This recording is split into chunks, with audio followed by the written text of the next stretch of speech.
রাখা আছে, বড় মানুষ শেষখানে আসে নাকি? আচ্ছা, আমাদের যখন প্রোগ্রামটা শেষ হচ্ছে সেই সময় যদি কেউ আসে, তোকে ভালো নজরে দেখবেন না? যে যত আগে আসছে তাকে ভালো নজরে দেখবেন, করবেন। ওয়াস্তাখলিফাকুম ফিল আরদে, এবং পৃথিবীতে তোমাদেরকে ক্ষমতা খেলাফত দান করবেন, তোমাদেরকে স্থলাভিষিক্ত করবেন।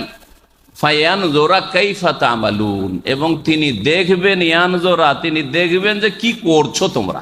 আলিমুল গায়ব, এবং তার কাছে জানার চাবি আছে। এই চাবি কার কাছে আছে? একমাত্র আল্লাহর কাছে। এটা হচ্ছে ইসলাম। ওয়াইনদাহু মাফাতিহুল গায়ব, আল্লাহ বলছেন ওয়াইনদাহু মাফাতিহুল গায়ব। আসসালামু আলাইকুম রাহমাতুল্লাহি ওয়া বারাকাতুহু। অধিকাংশই অতিরঞ্জন বাড়াবাড়ি করে, যে বাড়াবাড়ি বর্জনীয়, আল্লাহ হারাম করেছেন। দুটি আয়াতে কঠোরভাবে আল্লাহ নিষেধ করেছেন ধর্মের ক্ষেত্রে বাড়াবাড়ি করতে। জি। আর রাসূলুল্লাহ সাল্লাল্লাহু আলাইহি ওয়াসাল্লামের বেশ কিছু হাদিস রয়েছে যে আমার ক্ষেত্রে দেখো তোমরা বাড়াবাড়ি করিও না, ধর্মের ক্ষেত্রে তোমরা বাড়াবাড়ি করিও না। রাসূলের বিষয়টি ধর্মের ক্ষেত্র কিনা? ধর্মের ক্ষেত্র। এখন আপনারা শোনাই রাসূল সম্পর্কে বাড়াবাড়ি সম্পর্কে। ওমর রাদিয়াল্লাহু তাআলা আনহু থেকে আব্দুল্লাহ আব্বাস রাদিয়াল্লাহু তাআলা আনহু বর্ণনা করছেন, একদিন ওমর ইবনে খাত্তাব মেম্বারে খুতবা দিচ্ছেন আর বলছেন, সামিউতুন নবী সাল্লাল্লাহু আলাইহি ওয়াসাল্লাম ইয়াকুল, আমি নবী সাল্লাল্লাহু আলাইহি ওয়াসাল্লামকে বলতে শুনেছি, লা তুতরুনি কামা আতরাতিন নাসারা ঈসা ইবনে মারইয়াম, আমাকে বাড়ায়ও না যেমন মারিয়াম পুত্র ঈসাকে খ্রিস্টানরা বাড়িয়েছে। আল্লাহ বলছেন যে ঈসা হচ্ছে কি? রাসূল আর আল্লাহর বান্দা। আল্লাহর বান্দাকে আরবিতে কি বলে? আব্দুল্লাহ, তাই না? আল্লাহর বান্দা মানে আব্দুল্লাহ। কিন্তু খ্রিস্টানরা কি বানিয়ে দিল? ইবনুল্লাহ। আব্দটাকে চেঞ্জ করে কি করলো? ইবিন বানিয়ে দিল। ইবিন মানে বুঝুন তো, ইবিন মানে ছেলে। হ্যাঁ, আল্লাহর ছেলে, আল্লাহর পুত্র বানিয়ে দিল। ওরা যেমন বাড়িয়েছে ঈসাকে, তোমরা বাড়ায়ও না আমাকে। রাসূলুল্লাহ বলছেন, ইন্নামা আনা আব্দুন, আমি হচ্ছি একজন আল্লাহর গোলাম, আল্লাহর দাস। ফাকুলু, সুতরাং তোমরা বলবে আমার সম্পর্কে যখনই আমার বিষয়টি আসবে, আব্দুল্লাহ ওয়া রাসূলুহু, কে? মুহাম্মদ সাল্লাল্লাহু আলাইহি ওয়াসাল্লাম, আল্লাহর বান্দা, গোলাম, দাস এবং তার রাসূল। রাসূলের নিচে না আর গোলামের ওপরে না। জি। গোলাম কি মালিকের মালিকানাতে শরীক থাকে নাকি? আপনাদের চাকরকে শরীক করবেন ভিটে মাটিতে, জমি জায়গাতে, ছেলে মেয়েতে, যে আমার 4-5টা ছেলে আছে রে, তুই আমার বাড়ির চাকর, তুই 2টা ছেলে নিয়ে এনে দেবেন? হ্যাঁ, কখনো দিবেন না, তাই না? জি হ্যাঁ, এটি হচ্ছে সহিহ বুখারীর হাদিস। আর মুসনাদ আহমদে একটি হাদিস রয়েছে, বলছেন নবী করিম সাল্লাল্লাহু আলাইহি ওয়াসাল্লাম, ওয়াল্লাহি, আল্লাহর কসম করে বলছি, মা ওহিব্বু, আমি এটা পছন্দই করি না, বরদাস্ত করি না, আনতারফাউনি ফাওকা মানজিলাতি, আমার যে মান মর্যাদা আছে ওর ওপরে উঠাবা, এটা আমি বরদাস্তই করি না, ভালোবাসি না, এটা আমি ঘৃণা করি।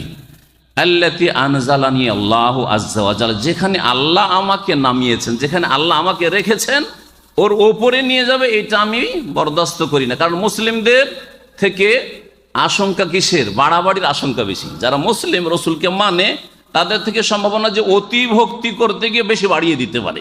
আর যারা মুসলিম সমাজের মুরতাদ হয়েছে তারা মুসলিম হয়ে নেই। জি, যারা রসুলের মানহানি করে, গালবন্ধ করে, অথবা রাসূলুল্লাহ সাল্লাল্লাহু আলাইহি সাল্লামের সাথে বেয়াদবি করে, তারা তার মুসলিম হয়ে নেই। জি, ওরা নিচে নেমে গেছে, আর এরা ওপরে বাড়াইতে গিয়ে মুশরিক হয়ে গেছে। দুটোই স্থায়ী জাহান্নামে যাওয়ার কারণ। কাফেরও স্থায়ীভাবে জাহান্নামে থাকবে, আর মুশরিকও স্থায়ীভাবে জাহান্নামে থাকবে। জি, বড় শিরক করে যদি মারা যায়, আর বড় কুফরি করে মারা যায় বিনা তওবায়। নবী মুহাম্মদ রাসূলুল্লাহ সাল্লাল্লাহু আলাইহি সাল্লাম সম্পর্কে অনেক ক্ষেত্রে বাড়াবাড়ি আছে, যে বাড়াবাড়ির কারণে ভ্রান্ত আকীদায় বিশ্বাসী হয়েছে মুসলিম সমাজ। তার মধ্যে যেটা দিয়ে শুরু করব সেটা হচ্ছে, বললাম যে নবী সাল্লাল্লাহু আলাইহি ওয়াসাল্লাম সম্পর্কে বাড়াবাড়ি করবেন না। যা কিছু বলবেন কোরআনের আয়াত আছে অথবা রাসূলের হাদিস আছে নবী সম্পর্কে। আর এমনিতে এমন কথা বলবেন না উদ্ভট কথা, শুনেছেন বলে দিলেন। হ্যাঁ, আলেম শুনেছে ওস্তাদের কাছ থেকে বিনা দলিলে বলে দিল না। যতক্ষণ পর্যন্ত দলিল নেই ততক্ষণ পর্যন্ত রাসূল সম্পর্কে কোনো মন্তব্য করবেন না। কারণ রাসূলের বিষয়টি দ্বীনের বিষয়, দ্বীনের বিষয় ওহীর উপর নির্ভরশীল, ওহী ছাড়া কথা বলা যাবে না। 2 নম্বর যে বিষয়টি, সেটা হচ্ছে নবী করিম সাল্লাল্লাহু আলাইহি সাল্লাম সম্পর্কে একটি শিরকি আকীদা, অতিরঞ্জন বাড়াবাড়ি দিক, সেটা হচ্ছে যে নবী নাকি আলেমুল গায়ব। নবী কি আলেমুল গায়ব? ভারত, বাংলাদেশ, পাকিস্তানে যারা মাজার ভক্ত লোক, হ্যাঁ, কবর ভক্ত লোক, তাদের অধিকাংশ বিশ্বাস, বাংলাদেশে রেজবি বলে, ভারত ওদেরকে বেরলবি বলে, হ্যাঁ। আর ওদের মধ্যে মেলা প্রকারের আছে, মেলা স্তরের আছে ওরা। এদের আকীদা যে নবী মুহাম্মদ সাল্লাল্লাহু আলাইহি ওয়াসাল্লাম কি আলিমুল গায়ব। আলিমুল গায়ব মানে বুঝেন, মানে তার কাছে এই ক্ষমতা আছে, যখন যা ইচ্ছা জেনে নিল, চোখের আড়ালের সব কিছুই তিনি জানতেন। এমন কি তারা বলে যে তিনি আরশ কুরসি সম্পর্ক জানেন, সব জানেন তিনি, মানে আরশ কুরসি দেখতে পান, জানতে পারেন। তারপরে যে কোনো জায়গায় কি হচ্ছে না হচ্ছে ঘটছে তিনি তার জীবদ্দশাও জানতেন, তার ইন্তেকালের পরেও জানতেন, আলিমুল গায়ব। এবং তার কাছে জানার চাবি আছে। এই চাবি কার কাছে আছে? একমাত্র আল্লাহর কাছে। এটা হচ্ছে ইসলাম। ওয়াইনদাহু মাফাতিহুল গায়ব, আল্লাহ বলছেন ওয়াইনদাহু মাফাতিহুল গায়ব, আল্লাহর কাছে একমাত্র কি আছে? মাফাতি বুঝেন, মিফতা মানে কি? মিফতা চাবি। আল্লাহর কাছে গায়বের চাবি আছে। তো গায়বের চাবি থাকলো আল্লাহর কাছে, তো নবী কি করে আলিমুল গায়ব হইল? বুঝতে পারছেন না? কোরআন কারীমের কথা। নবী মুহাম্মদ রাসূলুল্লাহ সাল্লাল্লাহু আলাইহি ওয়াসাল্লামকে আলিমুল গায়ব বলা, অথচ নবীকে আল্লাহ বারবার করে কোরআনে বলছেন, নবী তুমি বলে দাও লোকজনকে যেন গোমরাহ হয়ে জাহান্নামে না যায়, অতি ভক্তি করে জাহান্নামে না যায়। কারণ কেউ মানে না আর জাহান্নামে যায়, এটা তো বুঝে আসছে। কিন্তু বেশি ভক্তি করে যে জাহান্নামে যাবে, চিরকাল থাকবে, এটা আরো দুঃখের বিষয়, তাই না? যে নবীকে মানলো না জাহান্নামে যাবে, এটা তো সহজ বিষয়, মানে না জাহান্নামে যাবে। কিন্তু নবীকে বেশি মানতে গিয়ে আর বেশি ভক্তি করতে গিয়ে জাহান্নামে যাওয়া আর চিরকাল জাহান্নামে থেকে, এটা তো মারাত্মক বিষয়। মেনেও জাহান্নামে, হ্যাঁ, জি হ্যাঁ। তো আল্লাহ পাক রব্বুল সূরা আনামের আয়াত নম্বর 50 এবং সূরা হুদের আয়াত নম্বর 31 একই ভাষায় বলেছেন। আর এই বিষয়টি অন্য অন্য আয়াতে রয়েছে। বলি ওই ভাষাটি, আল্লাহ পাক বলছে, হে নবী বলে দাও, কুল লা আকুলু লাকুম ইনদি খাজাইনুল্লাহ, হে নবী তুমি বলে দাও যে আমি বলছি না যে আমার কাছে আল্লাহর ভান্ডার আছে। আল্লাহর ভান্ডার আল্লাহর কাছে আছে। আমি ভান্ডারের মালিক না যে যাকে ইচ্ছা রিজিক দিব, যার ইচ্ছা রিজিক কেড়ে নেব, যাকে ইচ্ছা রাজত্ব দেব, এটা মালিক আমি না। জি। ওয়ালা আলামুল গায়ব, আর আমি গায়ব কি জানি না, জানি না। লা মানে না, আলাম মানে জানা, তো লা আলাম মানে জানি না, আল গায়ব মানে অদৃশ্য, চোখের আড়াল সম্পর্কে আমি জানি না। এই কথা হে নবী তুমি বলে দাও মানুষকে। আল্লাহ নিজেই হুকুম করেছেন কোরআনে কারীমে। ওয়ালা আকুলু লাকুম ইন্নী মালাক, আর এইটাও বলছি না যে আমি ফেরেশতা। আমি ফেরেশতাও না। ফেরেশতা কিসের তৈরি? নূরের তৈরি। আর আল্লাহ বলছেন তুমি বলে দাও আমি ফেরেশতা না, তাহলে তিনি বোঝা গেল যে ফেরেশতা জগতের তিনি না, তিনি অন্য জগতের, তাই না? ওইটাও আসবে যে তিনি কি। সংক্ষেপে একটা একটা করে দলিল বলছি, কারণ সময় বেশি নাই, আর না হলে এই বিষয়টি 2-3 ঘন্টাও বলা যাবে। হ্যাঁ, তো বিস্তারিত বলবো না, একটা পয়েন্টের একটা করে দলিল বলবো। 3 নম্বর যে বিষয়টি, সেটা হচ্ছে যে ভারত, বাংলাদেশ, পাকিস্তানে নবীর অতি ভক্তি করতে গিয়ে এক শ্রেণীর লোকেরা বলে নবী হাজির নাজির। কি বলে? উর্দু থেকে এসছে। হাজির মানে উপস্থিত, তাই না? আর নাজির, নাজির কথাটি বাংলায় ব্যবহার হয় না, হাজিরটা ব্যবহার হয়, তাই না? আমি হাজির আছি বাংলায় চলে, কিন্তু উর্দুতে হাজির নাজির দুটাই ব্যবহার হয়। হাজির মানে উপস্থিত আছি, আর নাজির মানে দেখছে, যে দেখে।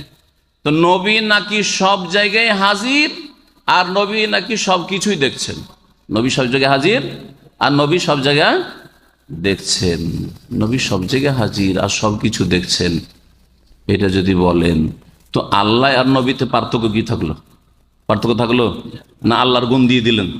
তো আল্লাহর গুণ যখন নবীকে দিয়ে দিলেন, ওই রকমই গায়েবের বিষয়টা, গায়েব আল্লাহ জানেন আর নবীও জানেন, তো সমান করে দিলেন না? আল্লাহর হক দিয়ে দিলেন। তাহলে আবুদ থাকলো, গোলাম থাকলো না, মাবুদ হয়ে গেল? মাবুদ বানিয়ে দিলেন আপনি।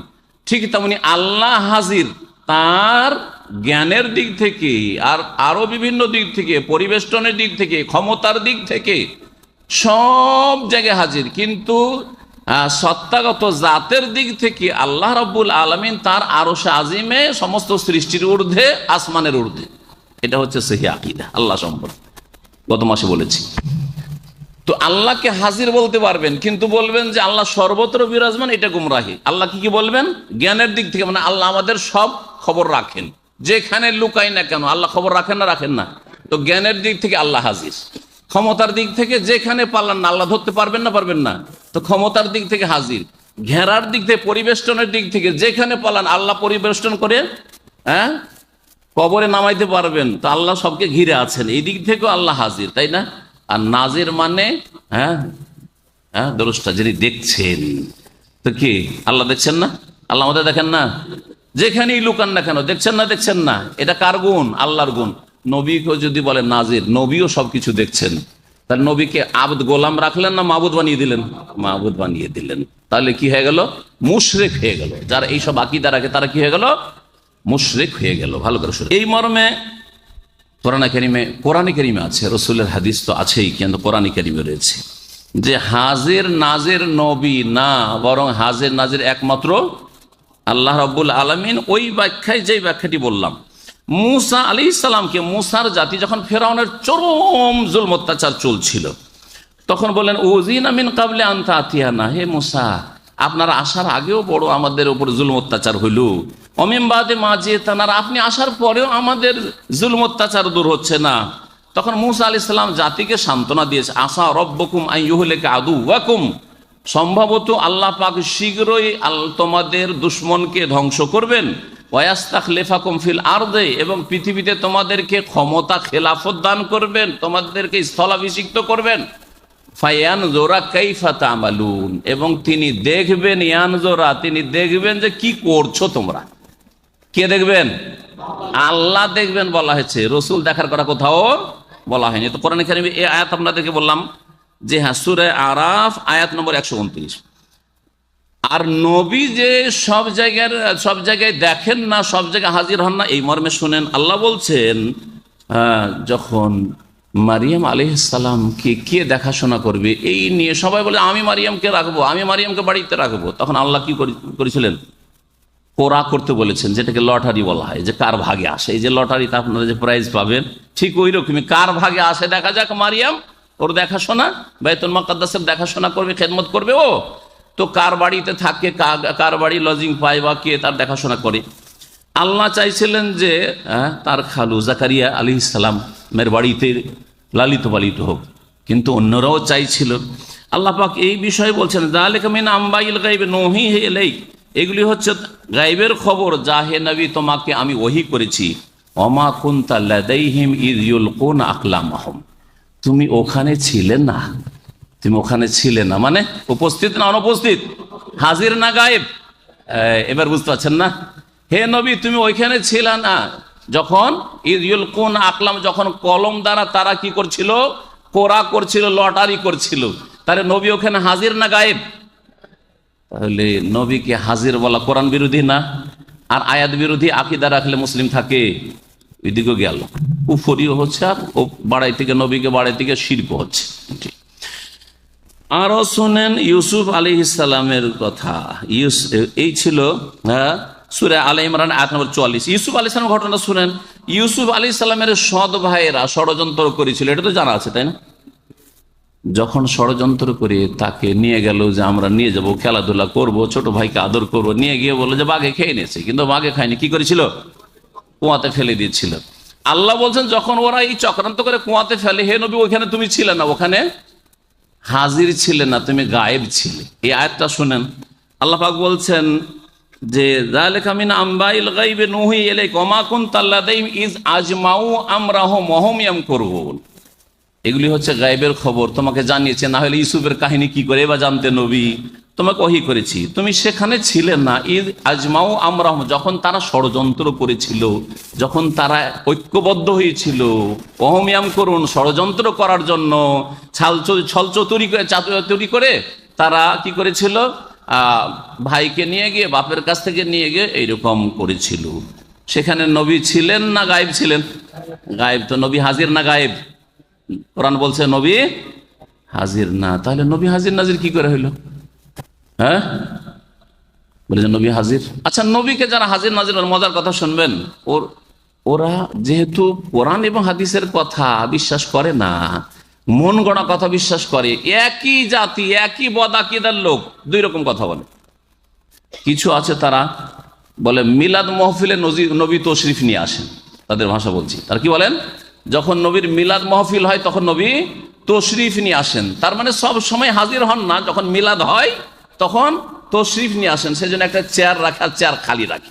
আমরা ওই বেদাতীদের ওয়াজ মাহফিলে গেছি, একটা চেয়ার খালি আছে, ভালো করে সাজিয়ে একবারে যাই নামাজটা দিয়ে সাজিয়ে সুন্দর করে রেখেছে। এই চেয়ারটা কার জন্য? হচ্ছে নবী তশরিফ নিয়ে আসবেন, এই জন্য খালি রাখা আছে। বোঝা গেছে? নবী তাশরিফ নিয়ে আসবেন, সেজন্য খালি রাখা আছে। বড় মানুষ শেষখানে আসে নাকি? আচ্ছা, আমাদের যখন প্রোগ্রামটা শেষ হচ্ছে সেই সময় যদি কেউ আসে, তোকে ভালো নজরে দেখবেন না? যে যত আগে আসছে তাকে ভালো নজরে দেখবেন? তো খালি আছে আর সবাই চলে এসছে, আর নবী তশরিফ নিয়ে আসছেন শেষখানে, না? তো মানহানি করলো না নবীর? হ্যাঁ, যে নবী সব শেষখানে মিলাদ মহফিল আসে। আর এক দল বলছে নবী সব জায়গায় হাজির আর সব কিছুই দেখেন, ও মিলাদ মহফিলের সাথে সম্পর্ক নেই। তাহলে একই আকীদার লোক, ভ্রান্ত আকীদা যেহেতু রাখে, না কোরআনের দলিল না রসুল হাদিসের দলিল, সেই জন্য তাদের এক এক লোকের এক এক রকম কথা, সবগুলি হচ্ছে শিরকি আকীদা। নবী কোথাও হাজির না, আর সবকিছু তিনি দেখেন না। তিনি দুনিয়া থেকে বিদায় নিয়েছেন, হ্যাঁ, এবং তিনি বারজাখী জীবনে পারলৌকিক হায়াতে আছেন, দুনিয়ার হায়াত নেই। জি।